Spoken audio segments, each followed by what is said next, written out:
കലിംഗ സ്റ്റേഡിയത്തിൽ കേരള ബ്ലാസ്റ്റേഴ്സ് ചരിത്രം രചിക്കുമെന്ന് നമ്മളെല്ലാവരും പ്രതീക്ഷിച്ചു. 21-ാം മിനിറ്റിൽ രണ്ടാമത്തെ ഗോൾ നേടി ഒഡീഷ എഫ്.സിക്കെതിരെ അവരുടെ തട്ടകത്തിൽ 2-0 ലീഡ് ചെയ്യുമ്പോൾ പിന്നീട് നമ്മൾ പ്രതീക്ഷിച്ചിരുന്നത് ഒരു വലിയ വിജയത്തിലേക്ക് തന്നെ ബ്ലാസ്റ്റേഴ്സ് പോകുമെന്നായിരുന്നു. കാരണം അത്രയും മികച്ച രീതിയിലാണ് ബ്ലാസ്റ്റേഴ്സ് കളിച്ചത്.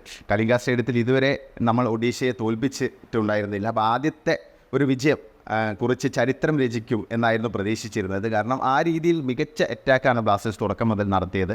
വളരെ സ്പീഡിയായുള്ള അറ്റാക്കുകൾ, ഒഡീഷയുടെ പ്രതിരോധം ശരിക്കും വിറച്ചു നിൽക്കുന്ന നിമിഷങ്ങളായിരുന്നു. അതിനുശേഷം 18-ാം മിനിറ്റിൽ ആദ്യ ഗോള് നോഹ നേടുന്നു. 21-ാം മിനിറ്റിൽ ഹിമെനസ് വീണ്ടും ഗോൾ നേടി 2-0 ആക്കുന്നു ലീഡ്. അപ്പോൾ ആ ഒരു സിറ്റുവേഷനിൽ ബ്ലാസ്റ്റേഴ്സ് തുടർച്ചയായിട്ട് സ്വാഭാവികമായുള്ള ഗെയിം തുടരുമെന്നായിരുന്നു നമ്മൾ പ്രതീക്ഷിച്ചിരുന്നത്. പക്ഷേ എന്തോ പെട്ടെന്ന് തന്നെ കുറച്ച് ഡിഫൻസിലേക്ക് ബ്ലാസ്റ്റേഴ്സ് പോയി. കാരണം എല്ലാ താരങ്ങളും സ്വന്തം ഹാഫിൽ വന്ന് ഡിഫെൻഡ് ചെയ്യുന്ന രീതിയിലേക്ക് കാര്യങ്ങൾ പോകുന്നത് കണ്ടു.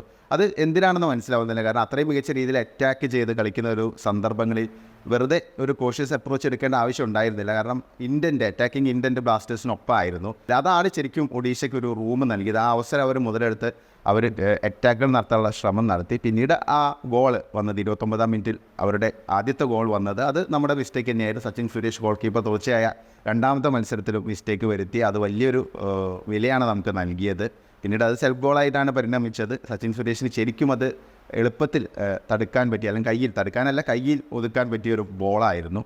അത് അദ്ദേഹത്തിന് കയ്യിൽ നിന്ന് ചോർന്നു, കൊയ്ഫിൻ്റെ ദേഹത്ത് തട്ടി ഗോളാവുകയാണ് ഉണ്ടായത്. സച്ചിൻ സുരേഷ് ഇതിപ്പോൾ തുടർച്ചയായുള്ള രണ്ടാമത്തെ മത്സരത്തിലാണ് ഈ ഒരു മിസ്റ്റേക്ക് വരുത്തുന്നത്. വളരെ സിമ്പിളായിട്ട് ചെയ്യേണ്ട ഒരു ഗോൾ കീപ്പർ ബേസിക്കായിട്ട് ചെയ്യേണ്ട ഡ്യൂട്ടിയാണത്.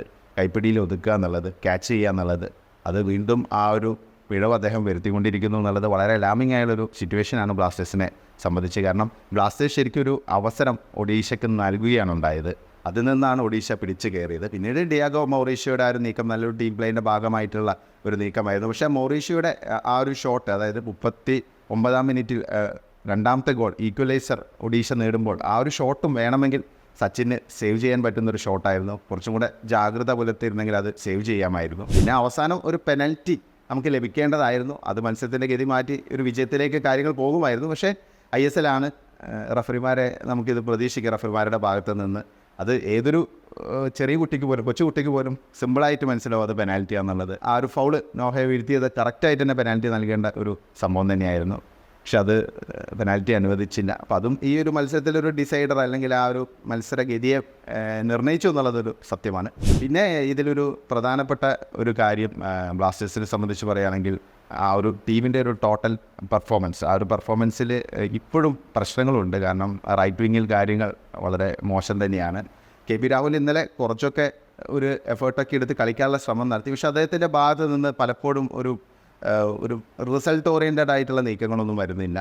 ആൾ ബോളുമായിട്ട് പോകുന്നു, സോളോ റണ്ണുകൾ നടത്താൻ ശ്രമിക്കുന്നു, പിന്നീട് അത് അടിച്ച് കളയാനാണ് ശ്രമിക്കുന്നത്. പന്ത് കാലിൽ കിട്ടിയ അടിച്ച് കളയുക എന്നുള്ളതാണ്. കൃത്യമായിട്ട് ഒരു ബോധമില്ലാതെ കളിക്കുന്ന പോലെ, അതായത് നല്ലൊരു ലക്ഷ്യബോധം ഇല്ലാതെ കളിക്കുന്ന ഒരു ഫീലിംഗാണ് രാഹുലിൻ്റെ ഗെയിം. അത് തുടർന്നുകൊണ്ടിരിക്കുകയാണ്. പിന്നെ ഡാനിഷിൻ്റെ ഭാഗത്ത് നിന്നും ദയനീയമായുള്ള പ്രകടനം തന്നെയാണ് തുടർന്നത്. ഡാനിഷിന് എന്തിനാണ് സ്റ്റാർട്ടിങ് 11-ൽ ഇറക്കുന്നത് എന്നുള്ളൊരു ചോദ്യം വീണ്ടും ഇങ്ങനെ ഉയർന്നു വരുന്നുണ്ട്. ഡാനിഷിൻ്റെയും രാഹുലിൻ്റെയും കാലുകളിൽ പന്ത് കിട്ടിക്കഴിഞ്ഞാൽ പിന്നെ കാര്യങ്ങൾ കഴിഞ്ഞു. അതുവരെ ഓക്കെ. ഇപ്പോൾ പ്രസ്സിങ്ങിൻ്റെ കാര്യത്തിൽ ഒക്കെ ഡാനിഷൊക്കെ നല്ല രീതിയിൽ പെർഫോം ചെയ്യുന്നുണ്ടാവും. പക്ഷേ പന്ത് കിട്ടിയിട്ടൊന്നും ചെയ്യാൻ പറ്റുന്നില്ല. പിന്നീട് ലക്ഷ്യബോധം ഇല്ലാതെ എങ്ങോട്ടെങ്കിലും അടിച്ച് കളയുകയാണ്. പിന്നെ രാഹുലിൻ്റെ ഭാഗത്തുനിന്ന് കുറച്ചൊരു സെൽഫിഷ്നെസ്സും നമുക്ക് പലപ്പോഴും ഫീൽ ചെയ്യുന്നുണ്ട്. പാസ് നൽകാൻ അല്പം മടിയാണ്. പലപ്പോഴും അദ്ദേഹം ഒറ്റയ്ക്ക് ലോങ് റേഞ്ച് ഷോട്ടുകളൊക്കെ ഉതിർക്കാനുള്ള ശ്രമങ്ങളൊക്കെ നടത്തുന്നുണ്ട്. ഇതൊക്കെ കറക്റ്റ് ചെയ്ത് മുന്നോട്ട് പോകേണ്ട ഒരു വശങ്ങളാണ്. പിന്നെ ഐമൻ, അസർ, പിന്നെ പെപ്ര, ഇവരെയൊക്കെ കുറച്ചും കൂടെ നേരത്തെ ഇറക്കിയാൽ ബെറ്റർ ആയിരുന്നു എന്നുള്ളൊരു ഫീലുണ്ട്. കോച്ച് സാധാരണ നല്ല രീതിയിൽ തന്നെ സബ്സ്റ്റിറ്റ്യൂഷൻ നടത്തുന്ന ആളെ, കറക്റ്റ് ടൈമിങ്ങിൽ സബ്സ്റ്റിറ്റ്യൂഷൻ നടത്തുന്നൊരു കോച്ചാണ്. പക്ഷേ ഈ ഒരു മത്സരത്തിൽ ഒഡീഷയ്ക്കെതിരെ കുറച്ച് വളരെ വൈകിയാണ് ലൂണയും പെപ്രയും പിന്നെ ഐമനും അസറും ഒക്കെ ഇറങ്ങിയത്. അത് ഫ്രഷ് ലെഗ്സിനെ കുറച്ചും കൂടെ നേരത്തെ ഇറക്കിയിരുന്നെങ്കിൽ കുറച്ചും കൂടെ റിസൾട്ട് ചിലപ്പോൾ ഒരു വിജയത്തിലേക്ക് ബ്ലാസ്റ്റേഴ്സിന് പോകാൻ സാധിക്കുമായിരുന്നു. പക്ഷേ അതുണ്ടായില്ല. ഒഡീഷ നേരെ മറിച്ച് അവർ സെക്കൻഡ് ഹാഫിൻ്റെ തുടക്കത്തിൽ തന്നെ റോയ് കൃഷ്ണയും റഹീം അലിയും ഇറക്കി. അത് വലിയൊരു ഇമ്പാക്റ്റ് ഉണ്ടാക്കി. ഗോളിലെത്തിയില്ലെങ്കിൽ പോലും ബ്ലാസ്റ്റേഴ്സിന് ഒരു ആശങ്ക ഉണ്ടാക്കുന്ന രീതിയിൽ അറ്റാക്കുകൾ നടത്താൻ അവർക്ക് സാധിച്ചു. ഗോളിൻ്റെ അടുത്തൊക്കെ അവർക്ക് എത്താനും കഴിഞ്ഞു.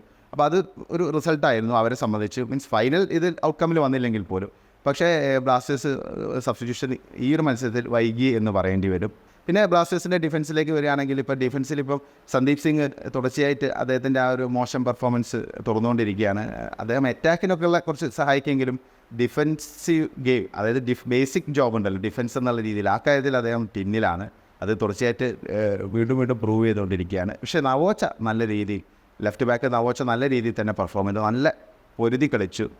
ഒഡീഷയുടെ പല നീക്കങ്ങളും മുളയിലെ നുള്ളാനൊക്കെ നവോച്ചയ്ക്ക് സാധിച്ചിട്ടുണ്ട്. പിന്നെ പ്രീതമാണെങ്കിൽ പ്രീതമിൻ്റെ ഭാഗത്ത് നിന്ന് ആ കൺസിസ്റ്റൻ്റ് ആയുള്ള പെർഫോമൻസ് ഉണ്ടായിരുന്നു. പക്ഷേ മിലോസും പ്രീതവും തമ്മിലുള്ള ഒരു ധാരണക്കുറവ് ഇന്നലെ കുറച്ച് ഫീൽ ചെയ്തിരുന്നു. പ്രത്യേകിച്ച് സ്വന്തം ബോക്സിൽ മുന്നിൽ വെച്ചിട്ടുള്ള ആ ഒരു ധാരണക്കുറവ് അത് ബ്ലാസ്റ്റേഴ്സിനെ കുറച്ചൊന്ന് ബാധിച്ചിട്ടുണ്ട്. ടോട്ടലി നോക്കുമ്പോൾ അത് ഒഡീഷയ്ക്ക് കുറച്ചൊരു അവസരങ്ങൾ ഉണ്ടാക്കി കൊടുക്കുന്ന ഒരു സ്ഥിതിഗതിയിലേക്ക് പോയിരുന്നു. അപ്പോൾ ഇങ്ങനെ നോക്കുമ്പോൾ ഒരു മിക്സഡ് ബാഗാണ്. പിന്നെ ഇതിലൊരു പോസിറ്റീവായുള്ളൊരു വശം നമ്മൾ പറയുകയാണെങ്കിൽ ഏറ്റവും പ്രധാനപ്പെട്ട ഒരു കാര്യം നോഹ സദോയും ജീസസ് ഹിംനസും ചേർന്നുള്ള കൂട്ടുകെട്ട് വർക്കൗട്ട് ആവുന്നു എന്നുള്ളതാണ്. മത്സരത്തിൻ്റെ തുടക്കം മുതൽ വളരെ മികച്ച ധാരണയോടെയാണ് രണ്ട് വിദേശ താരങ്ങളും കളിച്ചത്. അതിൻ്റെ റിസൾട്ടും ഉണ്ടായി. ആദ്യ ഗോള് നോഹ സദോയ് നേടിയത് ജീസസ് ഹിംനസിൻ്റെ ഒരു അസിസ്റ്റിൽ നിന്നായിരുന്നു. പിന്നെ രണ്ടാമത്തെ ഗോളാണെങ്കിൽ നല്ലൊരു ഷോട്ടായിരുന്നു, നല്ലൊരു ഫിനിഷിംഗ് ആയിരുന്നു ജീസസ് ഹിംനസിൻ്റെ ഭാഗത്ത് നിന്ന്, നോഹയുടെ അസിസ്റ്റായിരുന്നു. അപ്പോൾ ഈ നോഹയും ഹിമിനസും കൂടെ ചേർന്നുള്ള ആ ഒരു കോംബോ വലിയ രീതിയിൽ ബ്ലാസ്റ്റേഴ്സിന് വലിയ ഇമ്പാക്റ്റ് ഉണ്ടാക്കും എന്നുള്ള കാര്യത്തിൽ സംശയമില്ല. പ്രത്യേകിച്ച് വരുന്ന മത്സരങ്ങളിലൊക്കെ അത് തന്നെയാണ് ഏറ്റവും പോസിറ്റീവായുള്ളൊരു കാര്യം. അവർ തുടർച്ചയായിട്ട് അറ്റാക്കുകൾ നടത്തി. ഈ 2 ഗോളുകൾക്ക് ലീഡ് ചെയ്തതിന് ശേഷം ഒഡീഷ ഈക്വലൈസറൊക്കെ കണ്ടെത്തിയതിന് ശേഷവും ബ്ലാസ്റ്റേഴ്സ് വീണ്ടും അറ്റാക്കുകൾ നടത്തിയപ്പോൾ ആ നോഹ സദോയുടെയും ജീസസ് ഹിമിനസിൻ്റെയും ആ ഒരു കോമ്പിനേഷൻ ഉണ്ടായിരുന്നു. കാരണം അവർ കൃത്യമായി തന്നെ ആ ഒരു ധാരണയോടെ കളിക്കുന്നതാണ് നമ്മൾ കണ്ടത്.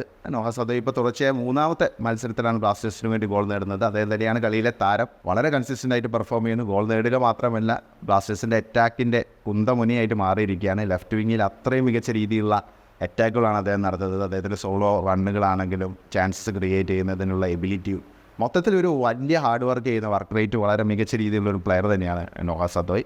പിന്നെ ലൂണ സെക്കൻഡ് ഹാഫിലാണ് കളിച്ചത് ഈ ഒരു മത്സരത്തിലും. ലൂണ ഫസ്റ്റ് ഹാഫിൽ നമ്മൾ പ്രതീക്ഷിച്ചു സ്റ്റാർട്ടിങ്ങിൽ വരെ തന്നെ.